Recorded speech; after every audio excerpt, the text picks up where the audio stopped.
వర్షాలు కురుస్తుండడంతో హైదరాబాద్ నగరంలో దోమల బెడద ఎక్కువైంది. ప్రధానంగా నీటి వనరులు, ఓపెన్ నాలాల సమీపంలో దోమలు విజృంభిస్తున్నాయి. మురుగునీరు పొంగి ప్రవహించడం, నీటి వనరులు ఉన్న చోట దుర్గంధం కారణంగా దోమల సంతతి పెరుగుతోంది.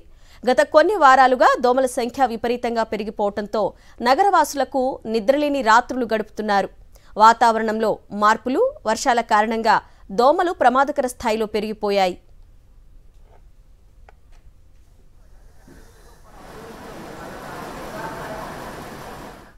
జీహెచ్ఎంసీ అధికారులు ఫాగింగ్ కార్యకలాపాలను తగ్గించడంతో దోమల బెడద ఎక్కువైందని అంబర్పేట్ వాసులు అంటున్నారు.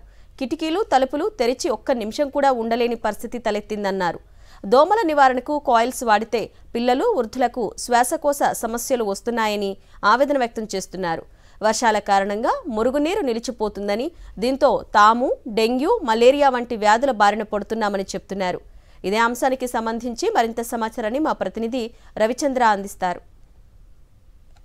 వర్షాకాలం వచ్చిందంటే చాలు హైదరాబాద్లో దోమల మోత మోగుతుంటుంది. ఇది చూడొచ్చు, ఇప్పుడు మనం అంబర్పేటలో ఉన్నాం. ఇక్కడ ఈ కాలనీలో నీళ్లు ఈ విధంగా రావటం, వర్షాకాలం రావడంతో ప్రతిసారి ఇదే విధంగా వస్తాయని చెప్తున్నారు. ఈ విధంగా తుక్కు ఉన్నాయని చెప్పుకోవచ్చు. వేల దోమలు, లక్షల దోమలు ఇందులో ఉన్నాయి. జీహెచ్ఎంసీ అధికారుల నిర్లక్ష్యం, అపరిశుభ్రత చాలా చోట్ల హైదరాబాద్లో మూసీ పరివాహక ప్రాంతాల్లో దోమలకు కేర్ ఆఫ్ ఏరియాగా చెప్పుకోవచ్చు. దాంతోపాటు దోమలకు బర్త్ ప్లేస్గా మూసీగా చెప్పుకోవచ్చు. దాంతోపాటు మూసీకి ఇరువైపులా చాలా లోతట్టు ప్రాంతాలు కావచ్చు, దాంతోపాటు చాలా కొన్ని స్లమ్ ఏరియాలు ఉన్నాయి. ఆ స్లమ్ ఏరియాలో కూడా దోమలు విపరీతంగా పెరిగిపోతున్నాయి. నాలాలలో ప్లాస్టిక్ బాటిల్ చెత్త పేరుకుపోవడంతో, నీళ్లు సరిగా పోకపోవడంతో ఈ దోమల పుట్టుకకు పెరిగిందని చెప్పుకోవచ్చు.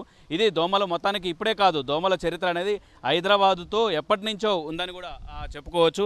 ఎందుకంటే ఇవాళ నుంచే కాదు, ఈ దోమల సమస్య వచ్చిందంటే హాస్పిటల్స్లో డెంగ్యూ తోటి, మలేరియా తోటి, చికెన్ గున్యా వ్యాధులతోటి చాలా ఇబ్బందులు పడతారు. హైదరాబాద్ అంటే అసలు మలేరియా మీద 1897లో సర్ రొనాల్డ్ రోస్ కూడా దీని మీద, దోమల మీద, దాంతోపాటు మలేరియా వ్యాధి మీద ఆయన చాలా రీసెర్చ్ చేసేసి దానికి ఒక క్లారిటీ ఇచ్చారు. అయితే అలాంటి అంటే దోమల చరిత్ర హైదరాబాద్ దోమలకు కేర్ ఆఫ్గా చెప్పుకోవచ్చు. ముఖ్యంగా దోమలు కూడా ఒక ఏరియా కూడా ఏర్పాటైంది. అంటే ఆ విధంగా పేరుంది, అంటే ఆ విధంగా దోమలు ఉన్నాయి. మనం అంబర్పేటలో ఉన్నాం. ఇక్కడ స్థానిక కార్పొరేటర్ కావచ్చు, మిగతా జనాలు కూడా ఉన్నారు. వాళ్ళు అడిగి తెలుసుకుందాం అసలు ఎట్లా ఈ సమస్య, దోమల సమస్య ప్రతి ఏటా ఉంటుందా?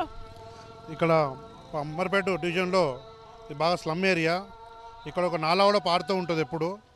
ఇది మనకు ఎప్పుడు వర్షాలు వచ్చినా కూడా ఇదే పరిస్థితి ఉంటుంది. ఇప్పుడు చూసిన నాలాలు. అలాగే దోమలు ఇక్కడ బ్యాక్ సైడ్ ఎస్టీపీ ఉన్నది, దీని ట్రీట్మెంట్ ప్లాంట్ ఇక్కడే ఉన్నది, డంపింగ్ యార్డ్ ఇక్కడనే ఉన్నది. కాబట్టి ఇక్కడ దోమల మీద ఎక్కువ ఉంటుంది. చర్యలు తీసుకోవడం లేదు. ఎన్నిసార్లు మేము మా కార్పొరేటర్ గారి దృష్టికి తీసుకొచ్చినా, ఇతర పెద్దలకు ఎవరికి చెప్పినా కానీ పట్టించుకునే నాదుడు లేడు. రారు.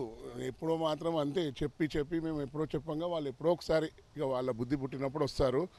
ఇక్కడ మసీద్ ఉన్నది, గుళ్ళు ఉన్నాయి, పాఠశాలలు ఉన్నాయి. ప్రజలు చాలా తీవ్ర ఇబ్బందులు ఎదుర్కొంటారు. ఎందుకంటే గత ఒక 25 రోజుల నుంచి మురుగునీరు పారుతూనే ఉన్నది. ఈ దోమలు ఇవన్నీ పారిశుద్ధ్యం పరంగా ఎటువంటి చర్యలు తీసుకుంటలేరు అధికారులు. కాలుష్యం ఎలాంటిదో ఈ మురికితోటి దోమలు వృద్ధి చెందుతాయి. దీన్ని పట్టించుకునేటోళ్ళు లేరు. జిహెచ్ఎంసీ అధికారులు స్పందించారు. లాస్ట్కు మా కార్పొరేటర్కు విసుగు చెంది నిన్న ఇదే మురికిలా ధర్నాకు దిగిండు. అప్పుడు వచ్చి వాళ్ళు మేము చేస్తామని ఆయనతోటి విరమింపజేసారు ధర్నా. అంటే ఎంత ఘోరంగా ఉంటాయంటే దోమలు. ఇదే రహదారి నుండి 3 స్కూళ్ళకు పోవాలి, పోలీస్ బాయ్స్ స్కూళ్ళకు పోవాలి, లకోడియా స్కూల్కి పోవాలి విద్యార్థులు. ఈడ ఇంకో చిన్నది గవర్నమెంట్ స్కూల్ ఉన్నది. డే టైంలో కూడా విద్యార్థులకు దోమలు కుట్టాయా? ఎందుకు కుట్టాయి? ఎప్పుడైనా కుడతాయి అవి. ఇప్పుడు ఈ దోమలు ఏమైతే మెల్లగా స్కూళ్ళకు పోతుంటాయి. స్కూళ్ళకు పోయినప్పుడు ఆ బెంచీల కింద కాలు పెట్టినప్పుడు పిల్లలకు కొద్దిగా మురికుంటే ఆటోమేటిక్ దోమలు కుడుతుంటాయి. ఇటు హైదరాబాద్లో జ్వరాలు వణికిస్తున్నాయి. ఆసుపత్రులకు రోగుల తాకిడి పెరిగింది. వైరల్ ఫీవర్స్తో పాటు డెంగ్యూ జ్వరాలు ఇబ్బంది పెడుతున్నాయి. వర్షాకాలంలో సీజనల్ వ్యాధులు మరింత విస్తరించే ప్రమాదం పొంచి ఉంది. డెంగ్యూ, చికెన్ గున్యా, వైరల్ ఫీవర్స్పై ప్రభుత్వం తీసుకుంటున్న చర్యలపై నల్లకుంట ఫీవర్ ఆసుపత్రి నుంచి మా ప్రతినిధి విక్రమ్ మరింత సమాచారం అందిస్తారు. వర్షాకాలం వచ్చేస్తుంది, విష జ్వరాలు ప్రబలే ప్రమాదం ఉంది. వైద్య ఆరోగ్య శాఖ ఏ మేరకు అప్రమత్తంగా ఉంది, వైద్య ఆరోగ్య శాఖ తీసుకుంటున్న చర్యలు ఏంటి అనే విషయాన్ని తెలుసుకునే ప్రయత్నం చేద్దాం. మనం ప్రస్తుతం ఫీవర్ ఆసుపత్రిలో ఉన్నాము. ఫీవర్ ఆసుపత్రిలో రోగుల సంఖ్య ఏ విధంగా ఉంది, వర్షాకాలం వచ్చేస్తున్న నేపథ్యంలో అన్న వివరాలు తెలుసుకునే ప్రయత్నం చేద్దాం. మనతో పాటు ఆసుపత్రి సూపరింటెండెంట్ ఉన్నారు, వారిని అడిగి తెలుసుకునే ప్రయత్నం చేద్దాం. సార్, వర్షాకాలం వచ్చేస్తుంది, ఏ విధంగా అప్రమత్తంగా ఉన్నారు? సీజనల్ ఫీవర్స్ పెరిగాయా? ఇంకా అంత సిగ్నిఫికెంట్ కేసెస్ అయితే ఏం పెరగలేదండి. సో కొంచెం ఇప్పుడే కొంచెం వైరల్ ఫీవర్స్ కానీ, గ్యాస్ట్రోఎంటరైటిస్ కేసెస్ కానీ, తర్వాత అప్పర్ రెస్పిరేటరీ ఇన్ఫెక్షన్స్ కానీ కొంచెంగా వస్తున్నాయి. అంత చెప్పుకోదగ్గ మార్పు అయితే ఏం లేదు. బట్ దానికి అనుగుణంగా మా దగ్గర అయితే అన్ని రకాల ప్రిపేర్ అయ్యి ఉన్నాం మేము. మెడిసిన్స్ కానీ, ఇన్వెస్టిగేషన్స్ కానీ, తర్వాత బెడ్స్ కానీ, అన్నిటికీ ఎంత మంది పేషెంట్స్ వచ్చినా కూడా, ఎంత పీక్లో ఎన్ని కేసెస్ వచ్చినా కూడా వాళ్ళందరికీ ఇన్వెస్టిగేట్ చేయడానికి, తర్వాత మందులు ఇవ్వడానికి, తర్వాత బెడ్స్ కానీ, ఫ్లూయిడ్స్ కానీ అన్నీ అందుబాటులో ఉన్నాయి. సార్, చికెన్ గున్యా కేసులు కానీ, మలేరియా కేసులు కానీ ఏమైనా నమోదయ్యాయా? ఎవరైనా అడ్మిట్ అయిన వాళ్ళు ఉన్నారా? లాస్ట్ 2-3 ఇయర్స్ నుంచి అసలు మలేరియా చాలా వరకు తగ్గిపోయిందండి. సిగ్నిఫికెంట్ కేసెస్ అయితే ఇంతవరకు ఎప్పుడు రాలేదు. తర్వాత చికెన్ గున్యా లాస్ట్ టైం బాగా వచ్చింది, లాస్ట్ సీజన్లో చాలా విపరీతంగా వచ్చింది. ఇంతవరకు ఈ సీజన్లో మాత్రం అటువంటి కేసు అయితే ఏం రిపోర్ట్ కాలేదు. మొత్తమే చూసుకోవచ్చు, ప్రస్తుతం ఫీవర్ ఆసుపత్రిలో ప్రతిరోజు వచ్చేదానికంటే గతంతో పోలిస్తే 100 నుంచి 200 కేసులు అవుట్ పేషెంట్లు ఎక్కువగా వస్తున్నారని చెప్తున్నారు. అయితే వర్షాకాలం వస్తున్న నేపథ్యంలో పూర్తి స్థాయిలో అప్రమత్తంగా ఉన్నామని చెప్పి ఫీవర్ ఆసుపత్రి సూపరింటెండెంట్ డాక్టర్ రాజేంద్ర ప్రసాద్ చెప్తున్నారు. వీడియో జర్నలిస్ట్ సి శ్రీనివాస్ గౌడ్తో విక్రమ్, సాక్షి టీవీ, హైదరాబాద్. మరోవైపు జీహెచ్ఎంసీ ఎంటమాలజీ అధికారులు మాత్రం దోమల నివారణకు ఏటా 21 కోట్ల రూపాయలు ఖర్చు చేస్తున్నారు. ప్రతిరోజు ఫాగింగ్ చేస్తున్నామని ట్విట్టర్లో ఫోటోలు పోస్ట్ చేస్తున్నారు. ఏరియాల వారీగా రిపోర్ట్ను కమిషనర్కి అందజేస్తున్నారు. రిపోర్టులో ఉన్న ఫాగింగ్ ఫీల్డ్పై మాత్రం ఉండడం లేదు. దీంతో దోమల బెడదతో ప్రజలు తీవ్ర ఇబ్బందులు పడుతున్నారు. లంగర్ హౌస్లో దోమల బెడదకు సంబంధించి మరింత సమాచారాన్ని మా ప్రతినిధి సాయి అందిస్తారు. పేరుకే హైదరాబాద్ మహానగరం, కానీ దీనికి పూర్తిగా దోమలను నియంత్రించడానికి ఉన్నటువంటి ఎంటమాలజీ డిపార్ట్మెంట్కు చీఫ్ ఎంటమాలజిస్ట్ 6 నెలల నుంచి కరువయ్యాడు. 6 నెలల నుంచి ఆ పోస్ట్ ఖాళీగా ఉంది. అంటే అసలు హైదరాబాద్లో ఇటు వర్షాకాలం వచ్చేసింది, పూర్తిగా కాలనీలలో దోమలు స్వైర విహారం చేస్తున్నాయి. చిన్నపిల్లలు, పెద్దలు రాత్రి అయితే, సాయంత్రం అయితే చాలు ఇళ్లలో ఉండలేనటువంటి పరిస్థితి ఉందనేటువంటిది చాలామంది కాలనీలలో ఆవేదన వ్యక్తం చేస్తున్నారు. ప్రస్తుతం మనం లంగర్ హౌస్ వద్ద ఉన్నటువంటి కాలనీలో ఉన్నాం. పూర్తిగా సాయంత్రం అయితే చాలు చిన్న పిల్లల్ని వేసుకొని వాళ్ళంతా జాగారం చేయాల్సి వస్తుంది అనేటువంటిది వాళ్ళు ఆవేదన వ్యక్తం చేస్తున్నారు. దోమల బెడద అనేటువంటిది విపరీతంగా ఉందనేటువంటిది వాళ్ళు చెప్తున్నారు. సో మరి మాట్లాడదాం వాళ్ళతోటి. అమ్మ, చెప్పండి, దోమల ఇబ్బందులు ఎట్లా ఉన్నాయి ఇక్కడ? దోమలకైతే చెప్పలేం సార్, మస్తు దోమలు. అసలు ఒక సెకండ్ బయటికి వెళ్ళలేము, నిలబడలేము, మాట్లాడితే కూడా నోట్లోకి 4 వెళ్ళిపోతాయేమో అన్న పరిస్థితిలో ఉన్నాం. బాగా అసలు పిల్లలకు ఒక కరుస్తేనైతే ఆ దోమలు అసలు రక్తాన్ని పీల్చేస్తున్నాయి, మొత్తానికి దద్దులు వచ్చేస్తున్నాయి ఒళ్ళని.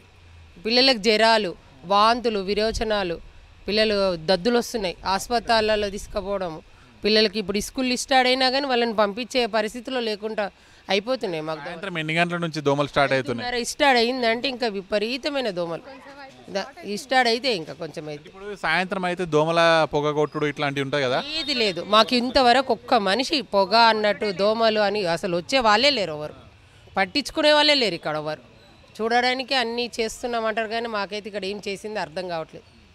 ఏమో చిన్నారిని ఎత్తుకున్నటువంటి తల్లి ఉన్నారు. అమ్మ, చిన్న పిల్లలు ఉన్నారు కదా, దోమలు ఎట్లా ఉన్నాయి ఇక్కడ?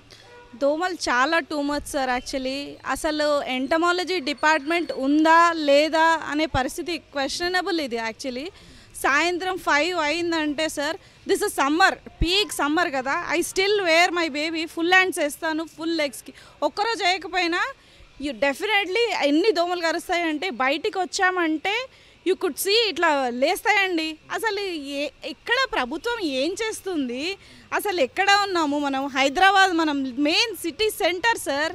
సెంటర్లో ఈ దోమల ఏం ప్రాబ్లం సార్? ముఖ్యంగా చిన్నపిల్లలు సాయంత్రం అయితే ఇక్కడ ఉండలేనటువంటి పరిస్థితి. సో ఎందుకంటే దోమలలోనే బతకాల్సిన పరిస్థితి ఉంటుంది. సో ఖచ్చితంగా ఫాగింగ్ కూడా చేయట్లేదు అధికారులు, ఎంటమాలజీ డిపార్ట్మెంట్ ఎవరు రావట్లేదు అనేటువంటి చెప్తున్నారు. అలాగే కనీసం రెస్పాండ్ కూడా కావట్లేదు అనేటువంటి చెప్తున్నారు. ఖచ్చితంగా జిహెచ్ఎంసీ దోమల బెడద పైన ఖచ్చితంగా ఇప్పటికైనా దృష్టి సారించాలి. లేకపోతే రానున్నటువంటి వర్షాకాలంలో సీజనల్ వ్యాధులు పెరిగేటువంటి అవకాశం ఉంటుంది. ప్రజలంతా కూడా అనారోగ్య బారిన పడే అవకాశం ఉంటుంది. కాబట్టి ఖచ్చితంగా జిహెచ్ఎంసీ దీనిపైన దృష్టి పెట్టాలని స్థానికులంతా డిమాండ్ చేస్తున్నారు. వీడియో జర్నలిస్ట్ వినోద్తో కలిసి సాయి రెడ్డి, సాక్షి న్యూస్, లంగర్ హౌస్ నుంచి. కాగా జూబ్లీహిల్స్, అల్వాల్, మెహదీపట్నం, చార్మినార్, చాంద్రాయనగుట్ట, మలక్పేట్, కూకట్పల్లి సర్కిల్ ప్రాంతాలను జీహెచ్ఎంసీ దోమలకు హాట్స్పాట్లుగా గుర్తించింది. లంగర్ హౌస్, షా హౌతిం, అల్వాల్ సరస్సు, కాప్రా, సఫిల్గూడ వంటి సరస్సుల చుట్టూ ఏర్పాటు చేసిన అనేక నివాస కాలనీలు దోమల ఉత్పత్తికి కేంద్రాలుగా మారాయి. మూసీ నది ఒడ్డున ఉన్న ప్రాంతాలు కూడా దోమలకు నిలయంగా మారాయి. చెత్త పాయింట్ల వద్ద పేరుకుపోయిన నీరు దోమల సంతానోత్పత్తికి కేంద్రాలుగా మారుతున్నాయని నగరవాసులు అంటున్నారు. పాఠశాలలకు వెళ్లే పిల్లలు ఇప్పటికే చాలా మంది జ్వరాల బారిన పడినట్టు చెప్పారు. పారిశుధ్యం విషయంలో జీహెచ్ఎంసీ నిర్లక్ష్యం చేస్తే డెంగ్యూ, మలేరియా వ్యాప్తి చెందే ప్రమాదం ఉందని చెప్తున్నారు.